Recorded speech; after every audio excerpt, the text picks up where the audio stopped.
Qassem Soleimani, c'était l'homme de l'ombre de l'Iran pour ses opérations à l'extérieur, notamment en Irak et en Syrie. Un puissant général.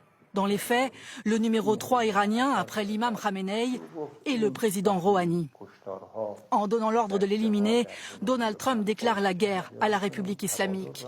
Qassem Soleimani a été ciblé tôt ce matin par un raid américain, alors qu'il se trouvait en Irak. Voici la carcasse en flammes du véhicule dans lequel il se trouvait, lorsque son convoi a été frappé par un drone dans l'enceinte de l'aéroport de Bagdad. Des images qui ont provoqué la fureur immédiate dans les rues des grandes villes d'Iran, en ce vendredi, jour de prière. Rassemblements impressionnants de la frange la plus conservatrice de la population, portrait du général à la main et l'arme bien visible. L'influent et charismatique Soleimani était largement respecté, notamment pour son rôle dans la lutte contre Daesh en Irak. Ce n'était pas juste un combattant ou un général, il était l'espoir des peuples opprimés dans le monde. Dans un tweet, le président Rouhani menace. La grande nation iranienne se vengera de ce crime haineux.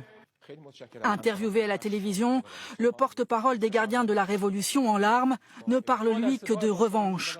Cette satisfaction des Américains ne durera pas longtemps, nous nous vengerons, dit-il. De quelle riposte est capable l'Iran, présent militairement dans de nombreux pays de la région? Les possibilités sont multiples selon ce spécialiste. L'Iran dispose de relais régionaux, ce qu'on appelle les proxies, qui sont nombreux sur plusieurs théâtres, que ce soit au Liban, en Syrie, voire au Yémen. Et donc, évidemment, ça élargit le spectre des possibilités de réplique de la part de l'Iran. C'est bien ce qui préoccupe d'ailleurs les États-Unis et les autres pays. L'élimination de Qassem Soleimani plonge le Moyen-Orient dans l'incertitude. En Irak, où une grande partie de la population proteste depuis des semaines contre l'ingérence iranienne, la frappe américaine a été célébrée par quelques manifestants.